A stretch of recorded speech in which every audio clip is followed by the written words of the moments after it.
Hello friends, and welcome back to the channel. If you're new here, my name is Elias. I'm an amateur landscape photographer currently building out a 2003 Sprinter van, converting it into a camper van, not a living full-time van, just FYI. I am someone who knows nothing about any of this kind of stuff. I know nothing. I'm not a carpenter, I'm not an electrician, none of that, and I am literally YouTubing, documenting my time, going from step one all the way at the bottom, working my way through, and I'm just trying to figure out, like I'm sure you are also just trying to figure it out. You're probably just like me. Today we are going to be finally putting something on the interior that is the exterior of the interior, if that makes sense, which gives it a finished look, and I'm so excited because it has been hell doing all this, putting the framing up, running the wires, doing the insulation, doing the subfloor, max air fan, fixing the ceiling and all the leaks. It has been a journey, friends. Oh my god. We are finally here. We are finally going to do this. I'm very excited to put the ceiling up. I'm gonna be honest, I've already started and it's been also hell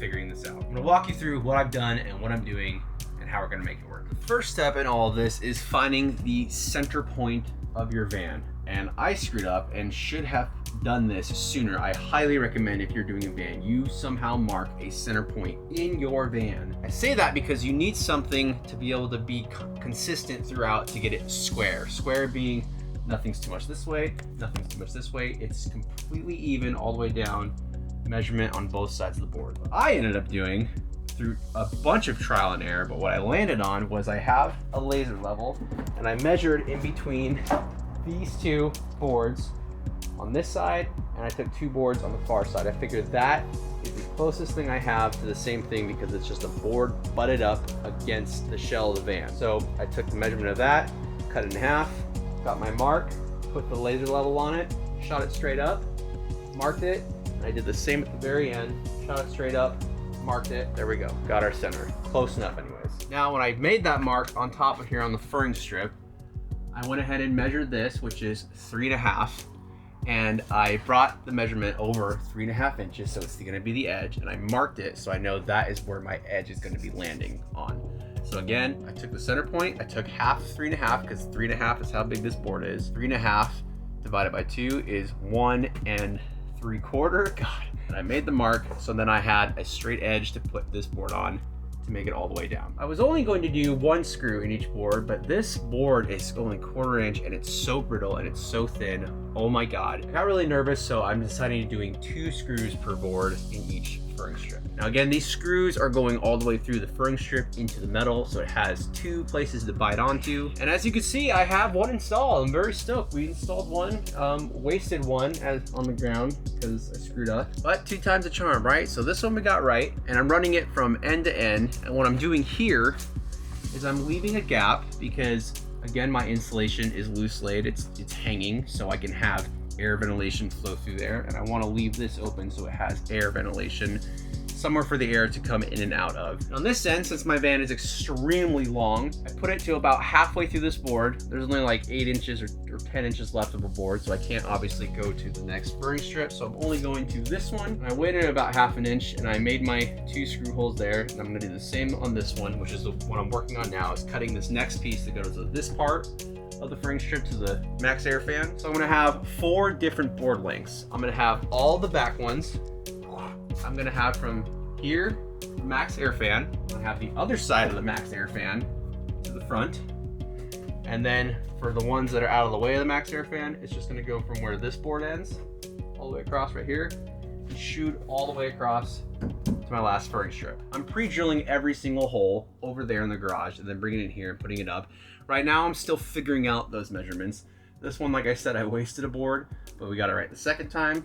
So I have those hard locked down. This one, I just cut and I just made the marks, learning from what I did on this one. So I'm now gonna pre-drill those holes and I'm going to install this piece, see if it's good. And then I'll do this last piece. And then I will do the piece that runs all the way across. And then we have all 4 sets of measurements that we need for the tongue and groove ceiling. All right, so I just cut my board to length. Again, these are painted with 2 coats of that polyurethane clear coat coating. I can't remember if we use matte or satin, whatever is dull, doesn't give more of a shine. That's what we used. We have 2 coats on either side for mostly water protection. We were trying to go for a natural wood color on our ceiling. I have it marked out to the measurements for this board. Now I'm going to measure in 1 inch on each side and make a mark, because that's where I'm doing my 2 screw holes. I'm trying to make it as consistent as possible. I'm just using a pencil because, and don't dig into it, just make a mark where you can see some kind of faint line. Depending on how the coating is on it, it might be a faint line, but if you press too hard, you will indent the coating. Don't do that. So I made my mark 1 inch in from each side. This one only has 3, so I'm going to go ahead and just do all 3 real quick. And now the scary part. This is the countersink drill bit I'm going to be using. It is a number 6, I think like 9/64. This is one of the smallest ones you can get. I highly recommend getting this one. Again, link in the description. We're using these because I'm honestly not sure, since we're doing a clear coat, we're not doing a paint, it's a clear coat, how I want the finished look to be. I don't know if I'm going to leave the screws showing, or I don't know if I'm going to put some wood putty in there and sand it down, try to make it smooth and look it natural, but I don't know how that's going to be with the coating and with that. So I'm just going to figure that out later. But for now, the point of this is to pre-drill holes so you're not splitting this wood. Giving a pilot hole for your screws to go through will help you not split this wood as you screw through it. Countersink bit gives you a little recessed hole into this material so your screw head will actually sit flush with the board. Problem with that is that this is 1/4 inch thick. It is very thin, very, very thin. So that first board was completely screwed up because I just laid it in that thing and made a huge hole. And honestly, screw heads, when I screwed it down, when I first screwed it down, was over halfway through this board. It was like, it was biting onto like no material. So what I recommend is putting your drill bit where it needs to be, give it a little push so it gives it a starting point. It gives it an indent starting point. Screw it down. Once you get here, just give it a little love. Not very much. Just give it a little love. Perfect. I'm not forcing that thing down. You still want that screw head to have a little bit of bite while it's flush. Don't go too far. That other board I had Jess help me with because it was so long. It was like impossible to do it by myself. So I'm hoping I can do this by myself. We'll see. Also, when you're screwing your holes through, make sure you're doing it on the correct side. Like the side that's going to be showing down. Because you don't want to be accidentally doing the countersink on the side where the tongue is facing the wrong way. So make sure you're always checking to see which way the countersink screws are going to be going through. Line it up with the marks I made. The only good thing about this van not being as tall as I want it to be is I can just hold it with my head. I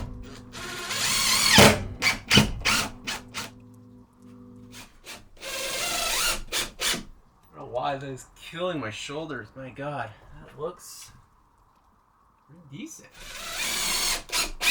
All right, sweet. So now we'll cut this piece. I already have the measurement. We'll cut it, put it up there and see how it looks. So I just realized that I don't want to just do this one floating out of nowhere, because although I do have a straight edge line from this one coming down, it would make more sense to build this back one out, come over here, and then work with this way to get the alignment right, than to put this one in the middle of nowhere and work out from there when I'm going to be having pieces attached from back there. So I'm going to continue making these. I'm probably going to go all the way this way, come on around here, and then when I get to this area, then I'll start working back this way. So I'm going to go ahead and cut those, get this going. Something I also forgot to say was I was just test fitting these to get them up there, but I want to put wood glue where each strut is going, where each furring strip is being screwed in, because I've heard that eliminates it getting like the noises when you're driving down, like wood, you know, when you step in your house and you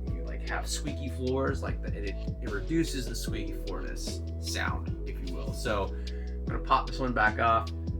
This is just a try fit. That one too, put some wood glue on them, put them back up, and we'll keep rolling.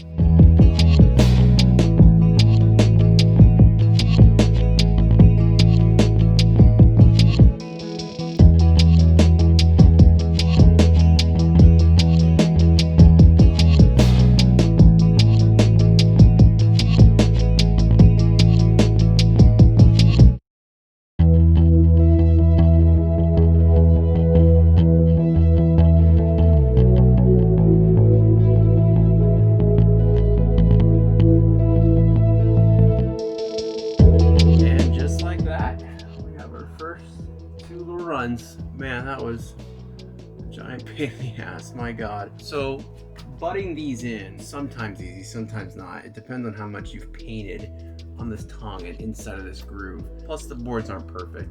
They're super, super thin, and these are not done like someone's building a watch, you know what I mean? Like, it's cut them at the manufacturer, send them out. So they're not all perfect. They're not gonna be all straight. They're not gonna be all the perfect tongue, the perfect gap, the perfect groove. So butting this in was not easy, but it went in. So then we went ahead and did the second one up here, which went in pretty nice. It took me a long time just to get these two in, but I think I got it down now. I'm gonna keep building out and then go that way. And a couple more, we're gonna have to experience this, so.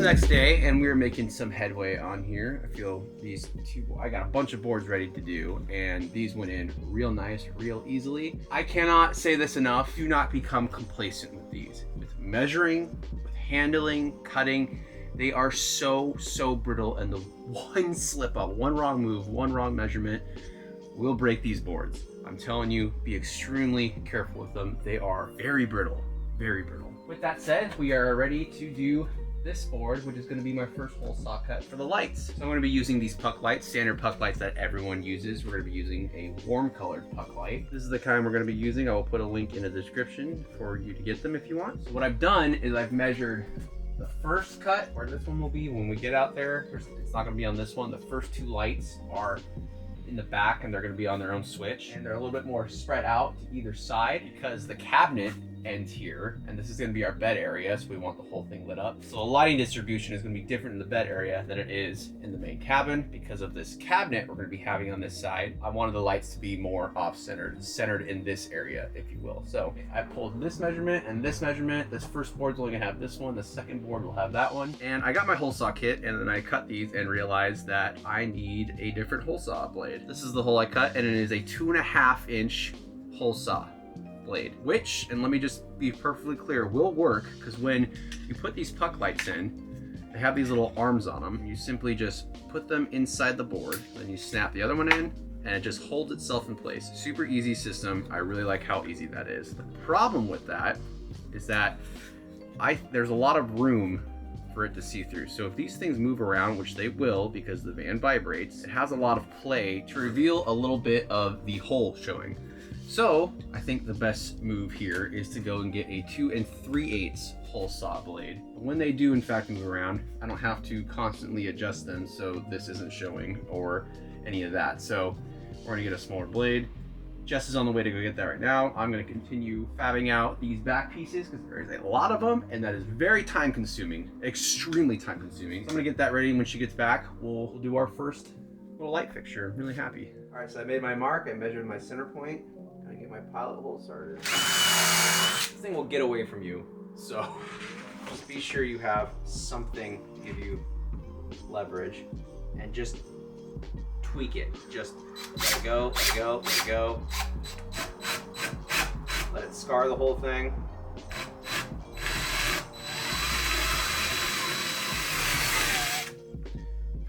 Turn it around, finish it out.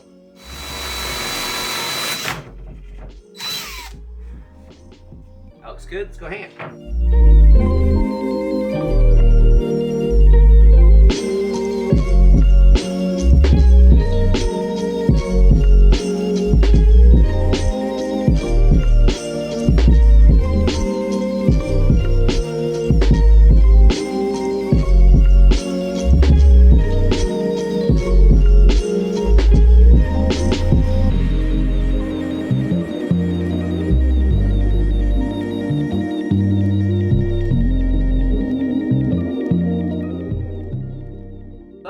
Pretty dang nice, and it's cool to see two light holes where lights are going to be. I am a little concerned about how tight the space is with the insulation.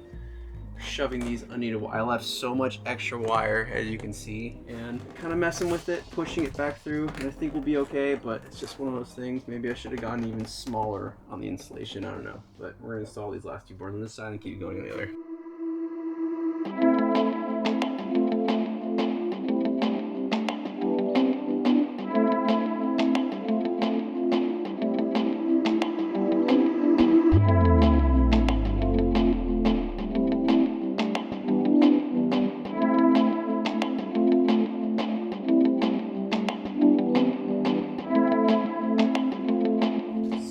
So the whole back half is done, and that side didn't come out as far as I wanted to, but I think it's still gonna be okay with that crown molding piece. It's gonna hide the transition. Yeah, that's another day's work, so we'll see tomorrow for whenever we do the rest of it. Okay, moving right along, we are at this piece that is going to be the cutout for the fan. Now, I originally thought I was going to have a whole nother one of these right here, but it turns out it was almost a third of the way through it right here. So we're gonna have a board coming from there, coming out here, a giant chunk of it missing, so a little strip of it going here, but the rest of it's gonna go all the way to this guy. So I measured from this board to where I think it's gonna go. Now remember, this fan is going to have this flange hitting over it. So you have about an inch, inch and a half thickness of flange to hide any mistakes you make. So it doesn't have to be dead nuts. So I took a measurement from this board to a little bit before where the fan starts, which is up against here. And I measured from that board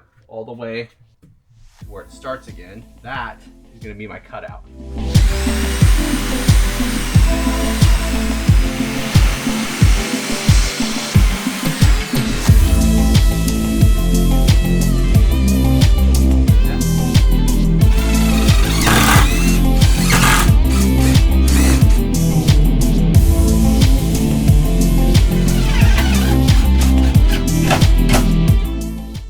Finished up the whole passenger side of the van, which is awesome. Makes it really look like it's coming together.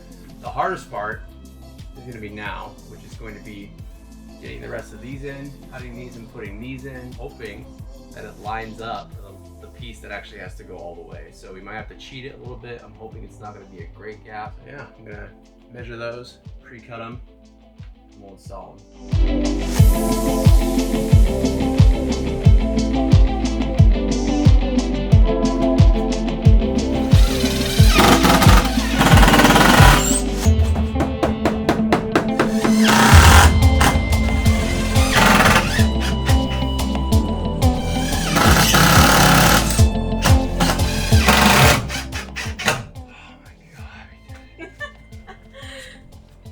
Just put the last board in, and oh my god, that felt so good. Oh my god, so glad this part is done. Actually looks like something's going on inside of here, not just this, you know what I mean? This feels really good. So what we need to do now is wire this in, shove that back in there. We need to cut that faceplate, put that in, screw it, and we'll wire in the lights. All right, so now what we need to do is cut this deal to fit in there. And that wire is meant to sit on the side of it or be pinched up with it. It's got room to do it. So what we do is we take a pencil, eyeball it.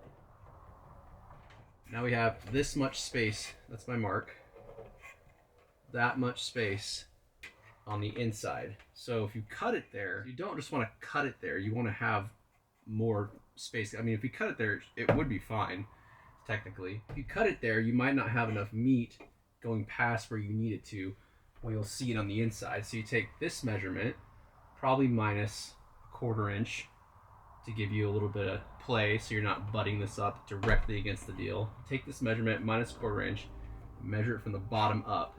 That will be your cut mark all the way around.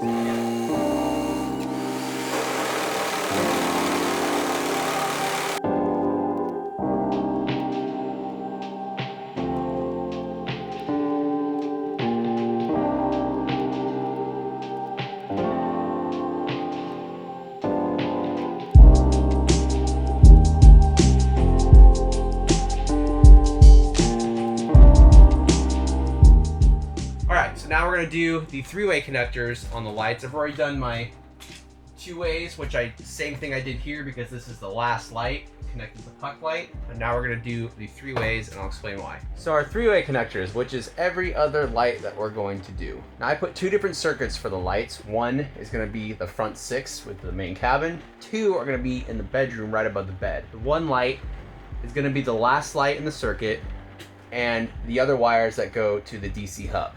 These are all in between. For these, we're gonna be using 3 connector lever nuts. And we're using this because we want to keep the power source going, so positive to positive, keep the power source going all the way through. But we also wanna tap into that circuit, hence the 3rd port. So the 2 will be to connect the positive to positive. I'm gonna cut this in half. I'm just gonna connect the positive to positive, keep the circuit going. The 3rd port is to connect the puck light to because it's tapping in to the circuit. So we're gonna go ahead and cut this. I'm scared. I'm so scared. Oh my God. I'm not an electrician. I learned all this stuff. I did so much research and studying before I did any of this. And it's just to get to this point right now, it's like, oh God. So I'm gonna go ahead and cut this and we're gonna strip the wires back. And there's no going back now. So to cut the wire, I'm going to cut the coating back. All right, so just like this, we had a solid circuit line. We just disconnected that circuit because we're going to be putting the negative to the negative and the positive to the positive via the lever nuts. But we have an extra port for those lever nuts. This is a 3 port. So these 2 are gonna be in the lever nut and then the puck light is gonna go into that 3rd port. Strip all these wires back. Spin every wire in the same direction. Doesn't have to be the same, but it's always nice to do everything the same way. Go ahead and put all the levers up on our lever nut. We'll make our negative connections. Push all the way in, down, inspect, tug. To the second one, push all the way in, lever down, inspect, tug. Okay, positives now. All right, so now it is like I didn't cut the wire at all. Is what this is doing. It is connecting the circuit back together. So what this is doing is pretty much doing what the wire was before I cut it. Except now we are going to be tapping in. What these do, again, these give us the ability to tap in to that circuit. So we're gonna tap in with our positive. Remember on these ones, it clearly says on the back, red is positive, black is negative. Always double checking everything. Connect it, inspect it, give it a tug. We're good, tug, we're good, and that's it. We have a fully wired puck light. And what's cool about this is if one of these puck lights ever go out, all I gotta do is disconnect it, pull it back out, and I can just disconnect it. I can just literally disconnect it and then put a new one in. Very cool. Little levers just kind of go up like that. Just like that. I got a puck light in, oh my God. Again, so simple, but very stoked. All right, let's wire the rest of these in, get them connected.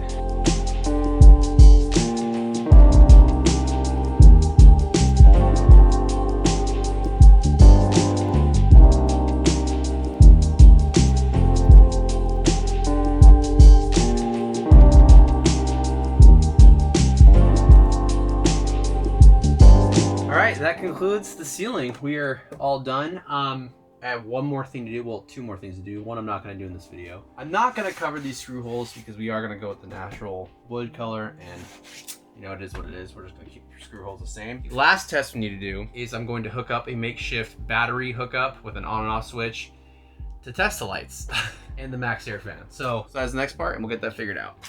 All right, guys, it is actually, it's been a while. It's been probably 2 weeks since I finished the ceiling, and I actually bought all the siding, which is gonna be the next van build episode, is doing the walls and stuff, and I realized that I still didn't test the connection for the lights. So here we are. I have made up a makeshift jig behind me. I'm just literally going from the 12-volt battery, just a 12-volt, 100 amp hour battery, going straight into the fuse block. And I'm not gonna test both systems, the front and back, because they're both wired the exact same, just on 2 different circuits. So I went ahead and put some connections to the back lights, the bed lighting, and put it into the fuse block. Everything's connected. Yeah, just have this quickly made up, and I'm going to pop the fuse in, and we're gonna see if that lights come on. And I'm not gonna lie, I'm extremely nervous. Again, not an electrician, not showing you how you should do things, I'm just showing you what I did, and I'm just nervous. I'm very nervous. This is, ooh, okay.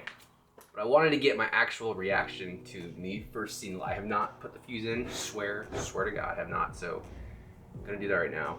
We're gonna see how it goes. Moment of truth, just a little 15 amp fuse, way too big for what I need, but it's literally all I have right now. I don't even know where this came from, but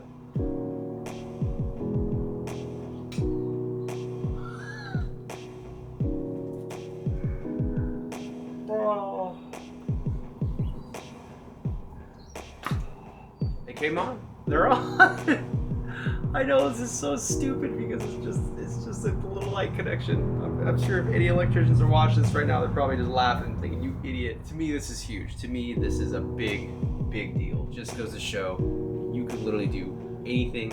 Just put your mind to it. Oh my God, I know that's corny, but I am very excited. Wow, very excited. Thank you so much for watching. If you enjoyed this episode, if you got any value, if you learned anything, or maybe picked up some things and just seeing the way that I did the ceiling install and the light hookup, please hit the like button. It does mean the world to me. If you have any critiques or things that you might want to share with me or anyone else that might have watched this video, go ahead and leave the comment section below. Again, I am not a professional. I am just doing this because I'm just a guy out here trying to do it, which I'm sure that the majority of people watching this are people out there just trying to do it too. If you enjoy watching the van build series, hit the subscribe button. I am currently doing the van build series. I don't know how that's coming out in the later months when I'm going to be releasing this later in the year. My normal channel is about landscape photography and travel, so if any of those things interest you or you want to see the progression of the van build, hit the subscribe button. I do put a video out every single week no matter what. This year I'm trying to make it to 1,000 subscribers, so please help me get there. It means the world to me. Next week's video, which I'm going to be literally filming here in a minute, is going to be putting the sides up, siding, so very stoked. Thank you guys. Later.